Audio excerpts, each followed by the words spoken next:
안녕하세요. 오늘도 사연살롱을 찾아주셔서 감사합니다. 저는 한때는 그래도 가족이라고 생각했던 시댁 식구에게 얼마 전 뒤통수를 맞고 황당한 일을 겪었던 한 주부예요.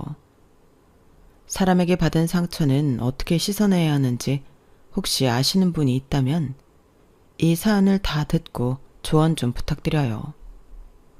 우선 저희 외가 쪽에 대해서 설명을 하는 것이 좋을 것 같네요.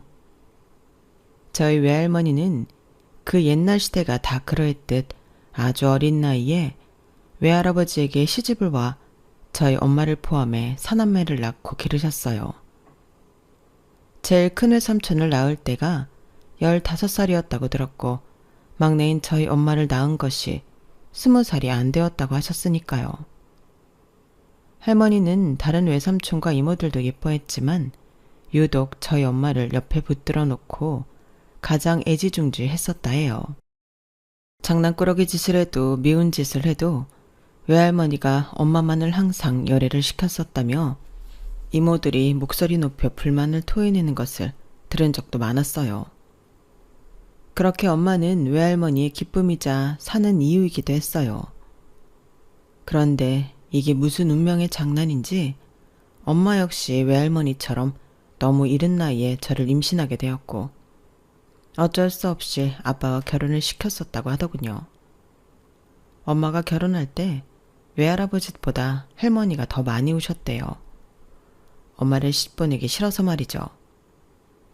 하지만 제가 세상에 나오자 외할머니는 그 어떤 손주보다 엄마가 낳은 저를 가장 예뻐했고 그 사랑은 저에게까지 타고 흘러 내려왔어요. 저 역시 어떤 손주들보다도 외할머니와 아주 가깝게 지내며 애틋한 정을 많이 나눴어요. 하지만 세상도 무심하시지. 외할머니의 가장 사랑스러운 막내딸이자 저의 따뜻한 고향 같은 엄마를 너무 일찍 떠나보내고 말았어요. 갑작스러운 사고로 각각 딸과 엄마를 잃게 된 저희 두 사람은 더 서로에게 의지하고 챙겨주게 되었어요. 대학교를 다니면서부터 외할머니와 같은 집에 살았던 것은 아니지만 그리 먼 거리도 아니었기에 저는 거의 하루가 멀다 하고 외할머니 집에 찾아갔었어요. 외할아버지가 저보고 따로 살면서 방세만 아까우니 들어와 살라고 할 정도였으니까요. 그때부터였던 것 같아요. 제가 할머니의 딸이 되어주고 할머니가 저희 엄마가 되어주자고 했었거든요. 저는 할머니를 엄마라고 부르기 시작했죠. 이상하게 보일지 몰라도 저에게는 아주 자연스럽게 할머니의 호칭이 바뀌었어요. 물론 다른 가족들의 꾸지람도 있기는 했었죠. 엄마, 이번에 김치는 언제 할 거야? 경소진 너는 할머니한테 엄마라고 그만하라니까? 이모는 괜히 그래. 할머니가 내 할머니인 거 다 알거든. 그냥 엄마라고 부르고 싶은 거야. 그래, 소진이 하고 싶은 대로 하게 냅둬라. 엄마, 밖에 나가서도 그러면 사람들이 손가락질해. 세상에 어떤 손녀가 할머니한테 엄마라고 불러. 저거 버릇들면 안 된다니까. 냅두래도 내가 얼마나 지 엄마 같으면 그러겠어. 넌 조카가 불쌍하지도 않어. 누가 안 불쌍하대? 그냥 사람들이 나가서도 욕할까봐 그러지. 밖에서는 당연히 할머니라고 부르지. 이모, 나한테 할머니 뺏기는 것 같아서 샘내는 거야? 뭐? 진짜 말을 말자. 다른 식구들의 핀잔이 더욱이 장난을 하고 싶게 만들었죠. 일부러 더 할머니를 엄마라고 부르고 다녔으니까요. 실제로 할머니와 저의 나이 차이가 어마어마하게 나지 않아서 겉으로 봤을 때는 진짜 제 엄마 또래 같아 보이기도 했어요. 저는 대학교를 다니고 직장에 다니게 되었고 그곳에서 한 남자를 만나게 되었어요. 협업 때문에 몇 번 같이 일을 했던 다른 부서 사람이었죠. 예의도 있고 다정한 말투에 호감을 갖게 되었고 그 사람 역시 저를 마음에 두고 있었더군요. 사내연애로 시작한 저희는 결혼 이야기까지 오갔고 한창 그와의 새로운 인생을 꿈꾸고 있을 때였어요. 생각지 못하게 청천벽력 같은 일이 생겼죠. 엄마라고 불러온 저의 외할머니가 이상해지기 시작한 것이에요. 엄마, 새벽인데 뭐해? 오늘 소진이 네 생일이잖아. 미역국 끓이려고. 무슨 소리야. 내 생일 저번 주에 지났잖아. 지난주에 엄마가 소고기 미역국 끓여줘서 다들 맛있게 먹고 생일 파티까지 했는데 무슨 소리야? 네 생일이 지난주였다고? 기억 안 나? 그랬었나? 처음에는 할머니의 단순한 건망증이라고 생각했어요. 심각하게 여기지 않았죠. 하지만 날이 갈수록 할머니의 증세가 더 이상해지더군요. 엄마, 오늘 어디 가? 왜 이렇게 예쁘게 단장을 하고 계셔? 오늘 우리 막내딸 결혼하는 날이라 가봐야지. 우리 애기가 벌써 다 커서 한 사람의 아내가 된다네. 말하면서도 눈물부터 나오네. 이를 어쩌면 좋아. 엄마, 막내딸이 결혼을 왜 해? 막내딸이 결혼해서 나도 낳고, 그리고 사고로 죽었잖아. 그게 언제적 일인데 갑자기 그런 말을 해. 뭐? 우리 막내가 죽었어? 결혼도 했고? 아닌데. 우리 막내 저쪽 방에서 자고 있는데. 엄마, 아니 할머니, 요즘 왜 그래? 그러지 마. 나 무서워. 왜 자꾸 이상한 말을 해? 할머니 막내딸이 여기다 소진이 낳았잖아. 할머니가 예뻐하는 손녀딸 경소진. 그런데 엄마가 어느 날 사고가 나서 하늘나라로 갔잖아. 기억 안 나? 우리 막내 정은이가. 그제서야 기억이 난 듯 할머니는 얼굴을 부여잡고 한참을 꺼이꺼이 울었어요. 하지만 며칠 뒤 그 울었던 일조차 까맣게 잊어버리고 말았어요. 저는 상황이 심상치 않다고 생각했고 외삼촌과 이모들에게 이 사실을 알렸어요. 다 같이 할머니를 모시고 병원에 갔을 때 놀랍게도 치매 진단을 받고 말았죠. 저희 할머니 아직 젊으세요. 어떻게 치매가 올 수 있어요? 요즘 치매 시작 연령대가 갈수록 낮아집니다. 이 길자 환자분 같은 경우도 60대에 조금 빨리 치매가 온 케이스라고 할 수 있습니다. 지금부터 약을 복용하고 가족들이 계속 기억을 끄집어내면서 조금씩 늦출 수는 있지만 아시다시피 완치라는 것이 없는 질병입니다. 되도록 할머니가 많은 추억을 쌓도록 하세요. 세상이 무너지는 것 같았어요. 저를 일찍 떠난 엄마 대신 정말 얼마같이 저를 길러주셨던 할머니가 우리를 까먹는 병에 걸리시다니. 가족들은 모두 참담한 신경이었어요. 서로 모두 위로하며 할머니를 잘 모시자고 다짐했죠. 그나마 다행이었던 것은 아직 외할아버지가 할머니 곁에 계시고 이모들이나 외삼촌 그리고 저 역시 멀지 않은 거리에 살고 있어 무슨 일이 생기거나 하면 금방 와볼 수 있었어요. 할머니의 병세는 굉장히 유동적이었어요. 어느 날은 그 누구보다 또렷하고 맑은 기억력으로 우리를 놀라게 했고 어느 날은 치매 응급실이 있다면 가고 싶을 정도로 사소한 것까지 기억을 하지 못했어요. 그렇게 가족들과 할머니는 이 상황을 조금씩 적응해 나가야만 했죠. 그러다 남자친구와의 결혼이 진전이 되었고 서로 집에 인사를 드리게 되었죠. 그의 어머니이자 미래의 제 시어머니가 되실 그분의 첫인상은 나쁘지 않았어요. 오히려 굉장히 친숙하고 끌리는 느낌이 있었어요. 이런 말 굉장히 조심스럽지만 분명 처음 뵙는 것인데 전혀 낯설지가 않아요. 익숙하고 친숙한 인상을 갖고 계세요. 그래? 내가 워낙 평범하게 생겨서 그런가? 아니요. 절대 그래서 그런 건 아니고 뭔지 모르겠지만 그냥 많이 뵌 분 같아요. 그렇구나. 우리가 인연이 되려고 그러는가 보다. 소진 씨도 날 시어머니라고 생각하지 말고 편하게 대해. 고맙습니다. 나도 소진 씨 내 딸처럼 대할게.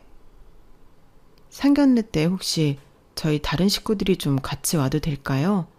이모들도 오고 싶어 하고 특히 엄마도 꼭 같이 오고 싶어 하시거든요. 어? 엄마? 수진 씨 어머니는 돌아가셨다고 하지 않았나? 아, 죄송해요. 제가 외할머니랑 무척 친한데 엄마가 돌아가신 후로 외할머니를 엄마라고 부르는 버릇이 생겼거든요.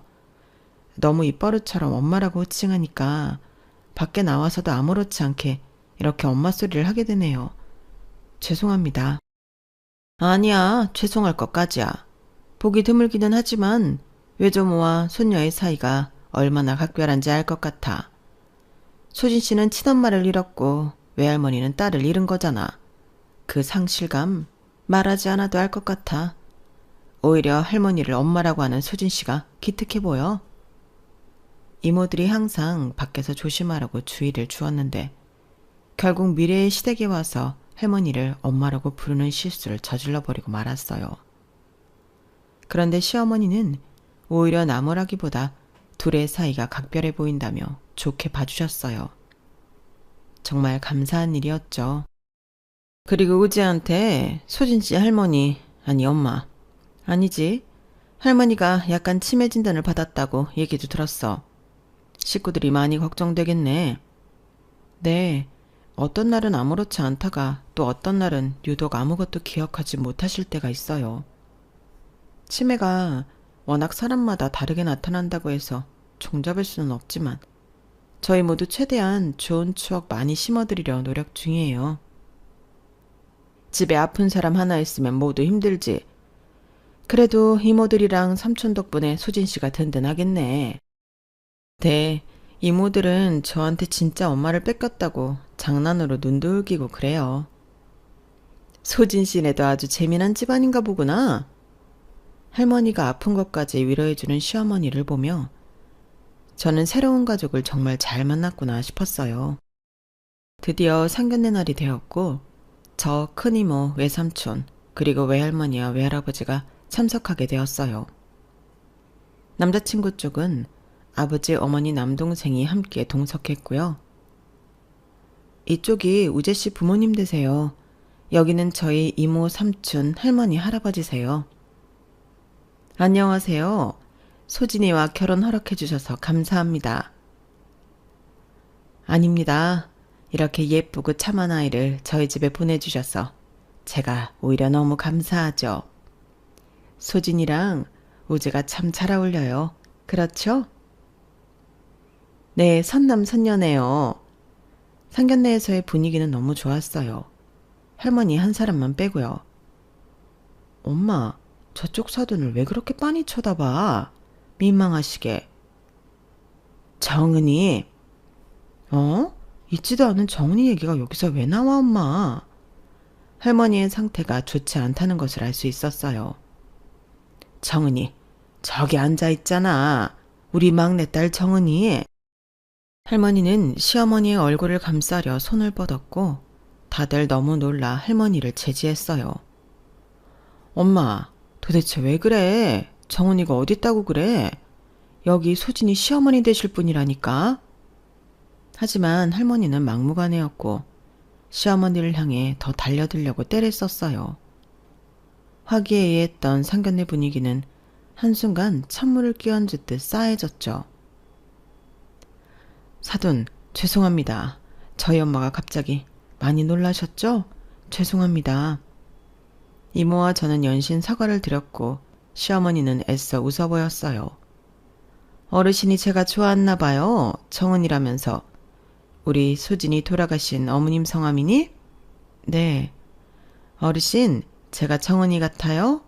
그래서 반가우셔서 그랬구나.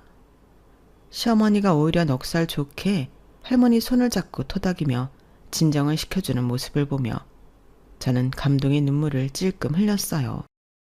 그러고 보니 할머니가 왜 시어머니를 보고 정은이라고 불렀는지, 제가 인사를 갔을 때 처음부터 친숙하게 느껴졌는지 알 것 같았어요. 시어머니는 정말 저의 친엄마와 많이 닮았고 풍기는 분위기 또한 비슷했어요. 멋내기를 좋아했던 엄마는 한 번도 머리를 짧게 자른 적 없었는데 시어머니 역시 그 나이 때보다 어려 보이게 긴 머리를 늘어뜨리고 있었죠. 작지만 웃을 때 아래로 처지는 눈꼬리, 눈에 비해서는 약간 큰 입과 키, 체구까지 저희 친엄마와 많이 닮아 있더군요. 그래서 시어머니가 더 친숙하게 느껴졌었나 봐요. 할머니도 그래서 그렇게 돌발 행동을 하셨고, 시어머니는 다행이다. 내가 소진이 엄마를 닮았다고 하니 어르신이 왜 그러셨는지 이제 이해되네. 조금 놀랐지만 괜찮아. 오히려 반대로 생각하니까 나도 가슴 아픈걸?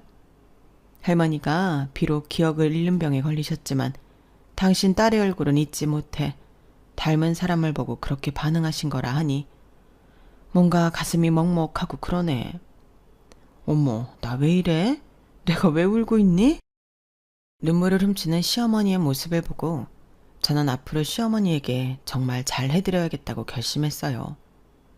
시어머니가 저희 할머니를 향한 따뜻한 마음씨가 너무 감사했거든요. 눈물의 상견례 이후 저희의 결혼은 문제없이 척척 잘 진행되었어요. 결혼식장에서도 시어머니를 본 할머니가 달려들었지만 시어머니는 인상 한번 찌푸리지 않고 할머니를 안고 토닥여 주시더군요. 저희 식구들은 또 한 번 눈물을 훔쳤죠. 저는 결혼 후에도 살던 그 동네를 크게 벗어나지 않았고 여전히 할머니 집에 자주 방문해 돌봐드리려곤 했어요. 엄마, 올해 농사는 어때? 올해도 잘 됐지? 저 할애비가 싸가지는 없어도 일 하나는 잘해. 엄마, 지금 할아버지한테 싸가지가 없다고 하는 거야? 아유, 웃겨라. 솔직히 저 농사 할아버지가 80% 이상 하는 거잖아. 엄마는 옆에서 새참만 맨날 주워 먹고. 아니야, 내가 얼마나 열심히 길렀는데 네 할애비가 걸림돌이야 아주.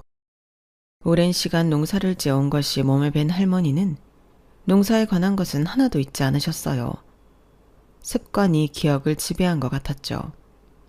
언제 무엇을 심어야 하는지, 뭘 뿌리고 어떻게 해주고 어떻게 걷어야 하는지 컴퓨터보다 빨리 대답이 튀어나오고는 했어요. 하지만 그 외에 실생활에서 할머니의 치매 속도는 점점 빨라지고 있었어요. 어느 날은 대뜸 제게 이러더군요.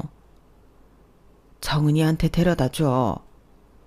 정은이는 또 왜 찾아? 세상에 있지도 않은 사람을. 그때 곱게 한복 입었잖아, 정은이가. 우리 막내딸 얼마나 예뻤는데. 정은이 보고 싶으니까 정은이한테 데려다 줘. 또 떼쓰시네 우리 엄마. 엄마 딸 소진이 여기 있잖수. 그리고 그때 곱게 한복 입었던 건 우리 시어머니와 정은이가 아니고. 분명히 우리 정은이라니까. 저희는 할머니의 상태를 알아 적당히 받아줄 것은 받아주고 안 되는 것은 안 된다고 했는데 문제는 저희 남편이었어요. 한 번은 남편과 함께 할머니 집에 간 날이었죠. 제가 할아버지와 잠깐 자리를 비운 사이 할머니가 제 남편에게 말을 걸기 시작했대요. 저 그때 한복 입은 우리 정은이 어디 사는지 알아? 자네도 있었잖아. 할머님, 정은이가 아니고 저희 엄마세요.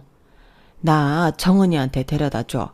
아니, 정은이랑 통화할 수 있게 해줘. 할머니의 성화에 남편은 어쩔 수 없이 시어머니의 전화번호를 할머니에게 남겨주었고 그때부터 할머니의 폭주가 시작되었어요. 할머니는 수시로 시어머니에게 전화를 걸어 보고 싶다며 때를 썼어요. 정은아, 어디 있어? 왜 엄마 보러 안 와? 응? 엄마 안 보고 싶어? 우리 정은이 목소리 들으니까 너무 좋다. 예, 사돈. 제가 한번 뵈러 갈게요. 시어머니는 할머니의 장단에 잘 맞춰주셨고 저는 감사하면서도 너무 죄송했어요. 어머니 죄송해요. 저희 할머니가 또 전화하셨었다면서요?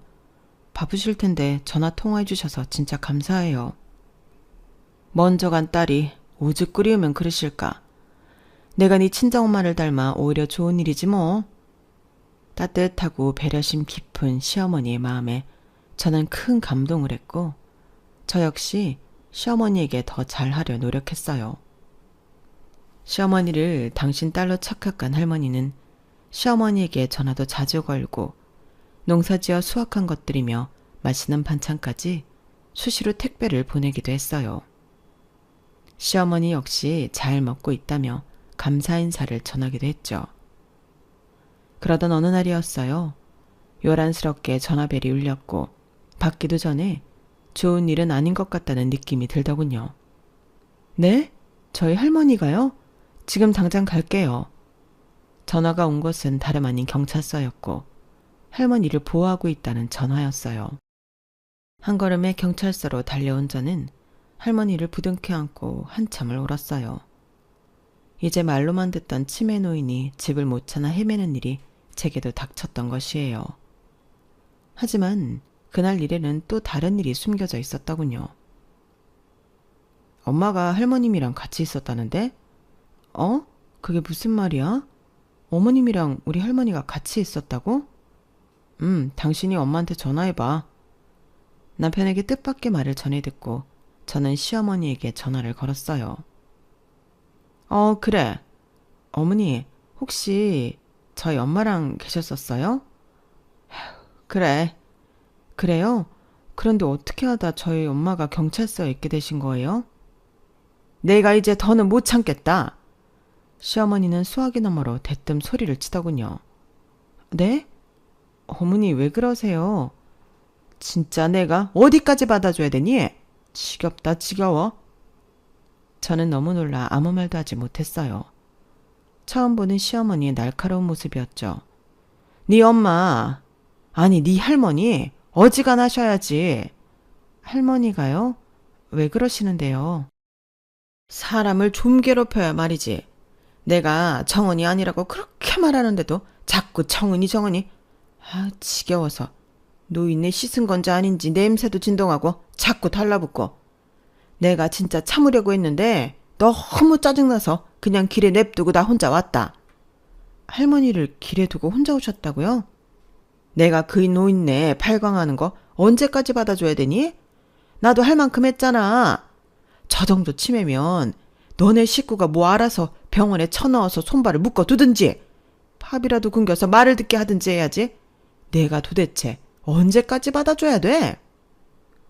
저는 그 따뜻하고 인자했던 시어머니의 입에서 나오는 거친 말이 하나도 믿어지지 않았어요. 마치 다른 악마와 이야기하는 것 같았죠. 어머니, 아무리 그래도 병원에 쳐놓고 밥을 굶기고 하라는 건 조금 말이 지나치지 않으신가요? 니네 식구가 노인네 하나 케어 못해놓고 지금 누구한테 말이 지나치다마다 가르치려고 드니? 할머니 받아주시는 게 그렇게 힘드셨으면 진작에 기뜸이라도 해주시지 그러셨어요. 저는 어머님이 좋아하지는 않지만 그래도 할머니한테 살갑게 대해주시는 모습 보고 많이 감동도 했고 이렇게까지 나쁘게 생각하시는 줄 몰랐어요. 적당히 받아주면 안 할 줄 알았지. 내가 그 노인네랑 피가 섞인 것도 아니고 하루에 한 번씩 꼬박꼬박 전화 오지. 먹지도 못하게 음식 보내오지. 나는 알아먹지도 못하겠는데 옛날 이야기라면서 씹으려대지. 아우, 나도 질렸어. 진짜 노인네랑 사돈 한번 잘못 맺었다가 내가 먼저 황천길 가게 생겼네. 그제서야 시어머니가 할머니를 좋아서 받아준 것이 아니고 오히려 너무 싫어했었다는 것을 알게 되었어요. 마음 한편으로 너무 죄송하고 쥐구멍에라도 숨고 싶은 마음이 들면서도 할머니에 대해 너무 막말을 내쏟는 시어머니가 원망스럽기도 했어요. 하지만 거기서 제가 더 이상 시어머니와 대화를 하고 자극하는 것은 잘 해결될 것 같지 않아 진심으로 사과를 드리고 저는 통화를 마쳤어요. 전화를 끊고 저는 한참 동안 하염없이 울었어요. 저는 당장 할머니에게 달려갔고 두 손을 잡고 울며 말했어요. 할머니 딸 정은이는 세상에 없어. 죽었다고. 그러니까 우리 시어머니한테 더 이상 정은이라고 하지도 말고 귀찮게 하지도 마. 알았지? 할머니는 제 말을 알아듣는지 못 알아듣는지 고개를 갸우뚱했어요. 그 모습에 저는 더욱 절망감과 죄책감을 느꼈어요. 그날 저녁 저는 순화된 언어로 남편에게 이 사실에 대해서 이야기를 했어요.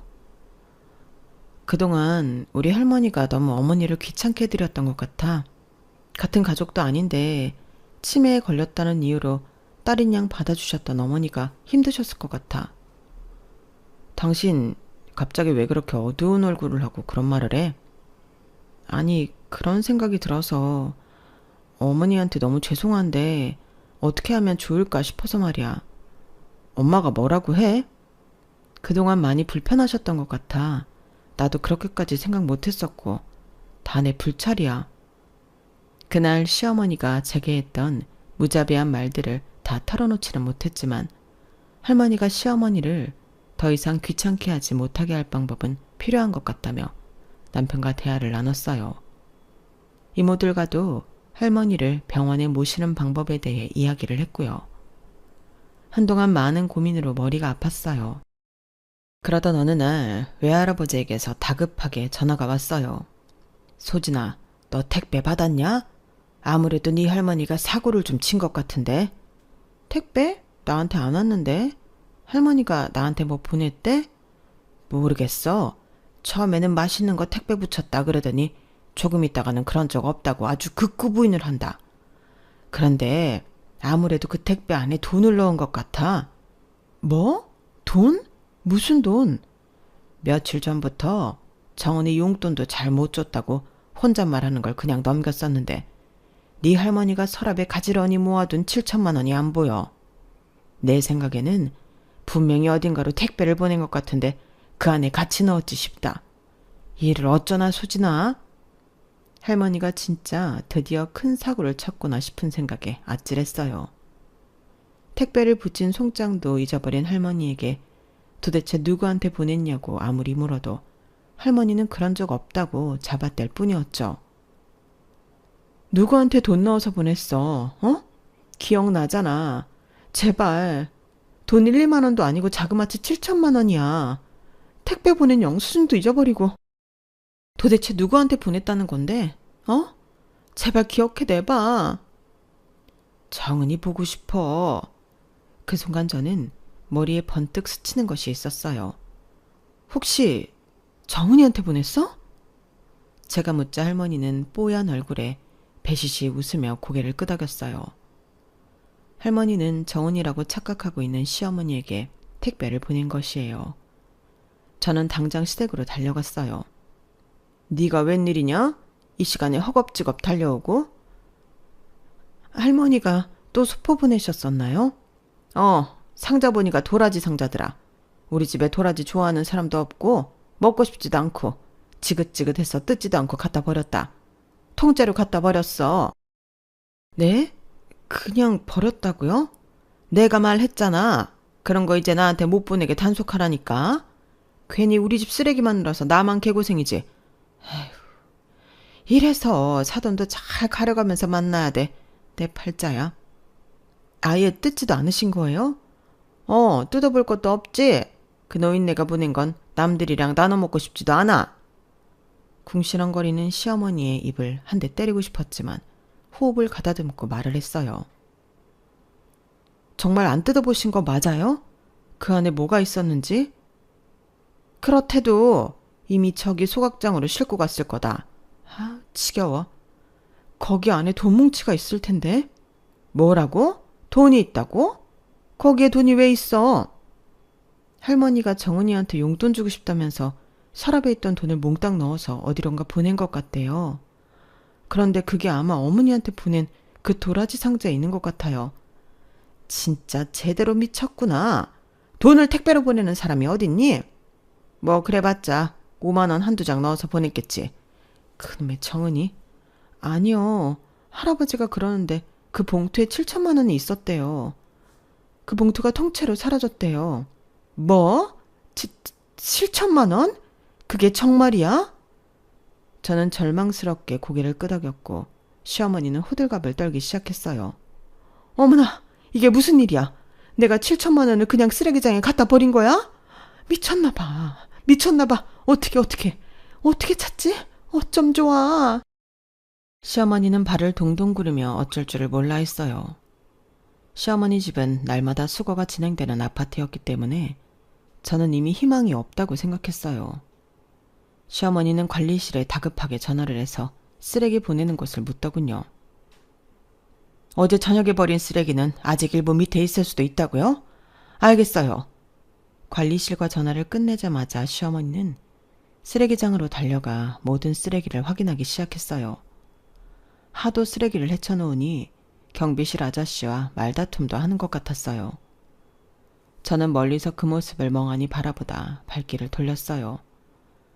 도대체 왜 이렇게 된 걸까? 이게 다 무슨 일일까? 비현실적인 상황에 저는 휘청거렸고 지나가던 사람의 도움으로 겨우 택시에 올라탈 수 있었어요. 그때는 정말 죽은 친엄마가 너무 그립고 보고 싶더군요. 저는 다음 날까지 이불 밖을 나올 수 없이 머리가 아팠고 3일째 겨우 죽을 한 그릇 먹었어요. 영문을 몰랐던 남편은 그냥 감기에 걸린 줄 알고 있었고요. 그때 시어머니에게 전화가 왔어요. 수진아, 내가 지금 너희 할머니를 좀 만나러 가야겠다. 집 주소가 어떻게 되니? 시어머니는 쓰레기로 버린 돈의 행방에 대해서는 한마디도 안 하고 오히려 예전처럼 다정한 목소리로 할머니의 집을 알려달라고 하더군요. 돈 뭉치는 찾으셨어요? 예, 말도 마라. 아파트 쓰레기장에서 이미 걷어가서 처리장까지 내가 달려가서 찾아왔다. 아주 고생을 했지만 사돈 어르신이 날 생각해서 그렇게 돈까지 붙여주셨다고 하니 눈물이 앞을 가려서 말이지. 내가 직접 할머님을 찾아뵙고 말씀드릴 것도 있고 해서 주소 좀 알려줘. 이미 시어머니의 본색을 알게 된 저였지만 양심적으로 그 돈을 돌려드리기 위해 할머니 집을 가려 했다 착각하고 저는 주소를 알려드렸어요. 제가 같이 간다 해도 시어머니는 끝까지 혼자 가겠다며 만류하더군요. 며칠 뒤 몸이 좀 괜찮아진 후에 저는 할머니 집에 찾아갔어요. 놀랍게도 그날 시어머니가 할머니와 과일을 깎아 먹으며 두런두런 이야기를 하고 있는 것 아니겠어요? 어머님, 여긴 또 무슨 일로? 수진이네? 어르신이 정은이 아니 나를 또 보고 싶어 하실까봐 내가 직접 왔지. 이렇게 과일도 깎아드리고 말동무도 해드리고 얼마나 좋아하시는지 몰라. 할머니는 확실히 표정이 좋아 보였지만 저는 시어머니에 대한 경계를 늦추지 않았어요. 저희 할아버지는 어디 가셨어요? 내가 여행 좀 보내드렸다. 네? 갑자기요? 며칠 동안 내가 여기서 어르신이랑 지낼 테니까 여행 다녀오시라고 보내드렸어. 그동안 아픈 아내 수발드느라고 그분도 얼마나 힘들었겠어. 휴식을 좀 드렸지 내가. 할아버지에게 여행을 선물했다는 사실도 그 며칠 동안 시어머니가 할머니 집에서 지낸다는 사실도 전혀 몰랐던 저는 그래도 마음이 놓이지 않았어요. 제가 여기 있을게요. 어머님이 왜 할머니랑 계세요? 제가 있을 테니 들어가서 쉬세요. 어머 수진아, 어르신이 내가 당신 딸 정은이 같다시잖니. 나를 보고 싶어 하니까 내가 여기 있는 게 당연하지. 안 그래요 어르신? 할머니에게 동의를 구하는 시어머니의 모습이 뭔가 모르게 구린내를 풍겼어요. 하지만 그게 무엇인지 알 수 없었죠. 제가 할머니 곁을 지키겠다고 아무리 말을 해도 시어머니는 꿈쩍도 않더니 오히려 저보고 돌아가라는 말만 반복하더군요. 진짜 할머니랑 같이 계셔도 괜찮으시겠어요? 걱정 말라니까.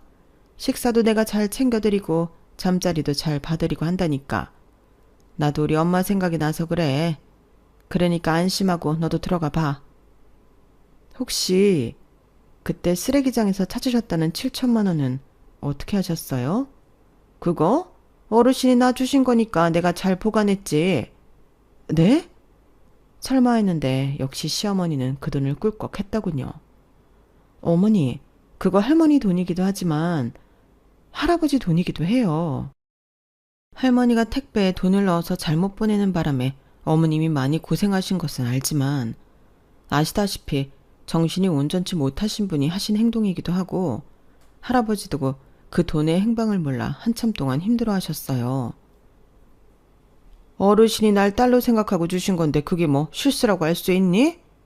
그 마음을 알고 나도 이렇게 잘해드리려고 온 거고 어르신과 나 사이의 일이니까 네가 나설 필요는 없을 것 같은데. 또다시 서늘하게 바뀐 시어머니의 말투에 저는 소름이 돋더군요. 그게 진짜 시어머니의 본 모습이니까요.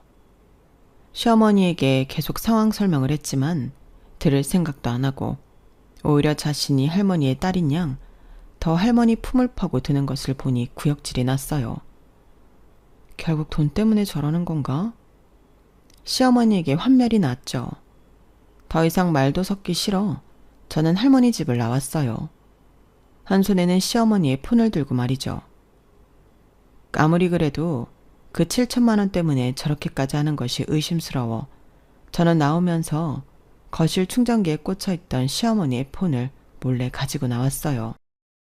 도대체 무슨 꿍꿍이야? 우리 할머니한테 뜨거웠다 차가웠다. 저 사람 속을 알 수가 없으니 더 무섭네. 저는 시어머니의 폰을 샅샅이 뒤지기 시작했어요. 카톡도 문자도 통화 목록도 크게 이상한 부분이 없었죠. 그때 사진이 있는 갤러리를 펼쳐보았고 제 눈을 믿을 수 없는 몇 장의 사진을 보았어요. 이게 뭐야? 이름 이길자, 이길자의 생명보험? 이게 왜 시어머니 핸드폰 속에 있는 거지? 놀랍게도 할머니의 보험증권과 관련 서류들이 여러 장 찍혀 있었어요. 이해할 수 없었죠. 왜 시어머니가 할머니의 이런 서류들을 폰에 간직하고 있는 것인지. 그때 혹시나 하고 검색 사이트에 들어가 그동안 했던 검색 기록을 찾아보았어요. 저는 너무 놀라 입을 다물 수 없었어요. 검색 기록에는 이런 것들이 떠 있더군요. 사망보험금 수령인 생전 변경, 치매 환자 사망보험금 수령인 지정, 친가족의 사망보험금 수령 방법, 사망보험금 법률 상담, 심지어 다수의 불특정 사이버 유저들에게 질문까지 올렸더군요. 사돈 어르신이 치매인데 상황상 제가 정성껏 모시고 있습니다. 어르신도 저를 딸처럼 여기고 있고요. 이런 경우 어르신의 보험금을 제가 받을 수 있나요? 된다면 생전에 제가 어르신 옆에서 어떤 일들과 처리 과정을 거쳐야 하나요? 치매 환자기는 하지만 의사소통 다 가능합니다. 함께 보험회사를 찾아가서 수령인 변경 신청을 하면 되나요? 방법 아시는 분은 적극 답변 부탁드립니다. 시어머니는 할머니가 잘못 보낸 7천만 원을 보고 할머니의 재산을 조사했고 집에 있는 보험금 서류와 이것저것 정보를 얻기 위해 할아버지까지 여행을 보내드리며 이 엄청난 작전을 짜냈던 것이에요. 시어머니의 속내를 알자 저는 너무 무서워 사시나무 떨듯이 떨기 시작했어요. 그럼 우리 할머니가 돈이 있다는 걸 알고 어떻게 떨어지는 콩고물이라도 주워 먹어보려 그랬던 거야? 저게 사람이야? 사실 저희 외가는 대대로 내려오는 부자였어요. 저도 할머니 덕분에 어렵지 않게 자랄 수 있었고요. 하지만 할머니는 항상 절약과 검소함을 강조하셨고 농사도 소일거리가 아닌 진심을 다하셨던 거예요. 저나 이모들, 삼촌, 그 누구 하나 할머니의 재산을 탐했던 적 없었고 할머니가 돌아가시면 유산을 상속받을 수 있다는 생각조차 한 적이 없었죠. 저희 가족들도 그런 마음을 먹은 적이 없는데 감히 시어머니가 우리 할머니의 재산에 손을 대고 싶어 하더니 괘씸하다 못해 분하고 멱살이라도 잡아 경찰서에 데려가고 싶더군요. 씩씩거리며 집에 돌아오니 남편이 의아한 얼굴로 묻더군요. 왜 그래? 무슨 일 있었어? 당신도 혹시 한패야? 다 알고 있었어? 그게 갑자기 무슨 뚱딴지 같은 소리야? 당신도 당신 엄마랑 짜고 우리 할머니 재산 노린 거야? 솔직히 말해봐. 저는 밑도 끝도 없이 남편에게 퍼부었고 남편은 어이없다는 얼굴을 하고 있었어요. 당신이 지금 무슨 말 하는지 하나도 못 알아듣겠어. 남편은 정말로 모르는 듯 했어요. 하지만 저는 여러 번 다시 추궁을 했고 결국 남편은 시어머니의 계획에 대해 모르고 있다는 것이 확인되었죠. 에이, 말도 안 돼. 우리 엄마가 무슨 할머님 재산에 욕심을 낸다고. 당신 무슨 꿈 꿨어? 이것 봐. 핸드폰 속에 다 있어, 증거가. 이거 엄마 폰인데? 이게 왜 당신한테 있어? 말했잖아. 할머니 집에 갔다가 몰래 갖고 나왔다고. 그런데 안에 이런 내용이 다 있었다니까? 저는 폰을 남편에게 들이밀었고 처음부터 끝까지 본 남편은 굳은 얼굴로 한숨을 쉬더군요. 미안해. 나는 진짜 몰랐어. 엄마도 그냥 잠깐 욕심이 난 거지. 진짜 여기 검색한 것처럼 한다는 건 아닐 거야. 그렇겠지. 여기 검색한 것처럼 하면 진짜 인간도 아니지. 우리 식구들도 생각하지 않고 있는 할머니 재산, 보험금에 대해서 어떻게 이럴 수가 있어? 내가 대신 사과할게. 이게 다 사실이라면 나도 엄마를 보고 살 자신 없어. 우선 당사자한테 이게 진짜인지 확인부터 하자. 저는 그동안 할머니가 경찰서에서 맡겨졌던 일부터 도라지 상자를 쓰레기장에 가서 찾아왔던 일까지 상세하게 다 털어놨어요. 그걸 왜 이제야 말하는 거야? 내가 너무 미안하잖아. 내가 어떻게든 해결할 수 있을지 알았어. 어머니의 그런 생소한 모습이 너무 낯설어 내가 잘못 생각하고 있다고 착각이 들 정도였으니까. 하지만 이 폰을 보고 나니까 다 알겠어. 어머님의 본색을, 그리고 정체를. 저는 그 후로 시어머니와 대면한 적이 없어요. 모든 것은 남편이 주도적으로 해결했고 할머니도 안전하게 모시게 되었어요. 남편은 단칼에 시어머니와 모든 연락을 끊었고 매달리던 시어머니 역시 너무 단호한 남편의 모습에 쓸쓸히 돌아선 것 같았어요. 자신의 핏줄인 엄마와의 연을 끊어낸 남편을 생각하며 저도 마음이 너무 아프지만 시어머니가 몰래 계획했던 일들을 생각하면 너무 무섭고 소름 끼쳐 다시 마주칠 자신도 없네요. 저희 부부는 관계 회복을 위해 많은 노력 중이에요. 할머니의 치매는 나아지지는 않겠지만 남은 시간 동안 더 좋은 추억을 많이 쌓으려고 노력하고 있고요. 제 엄마와도 같았던 할머니의 남은 여생이 언제까지나 행복하셨으면 좋겠어요. 제 이야기는 여기까지입니다. 건강이 최고죠. 항상 건강하시고 행복하세요. 여러분, 사연 댓글에 응원과 현명한 조언 부탁드려요. 좋아요와 구독은 저에게 큰 힘이 됩니다. 오늘도 좋은 일 가득하세요.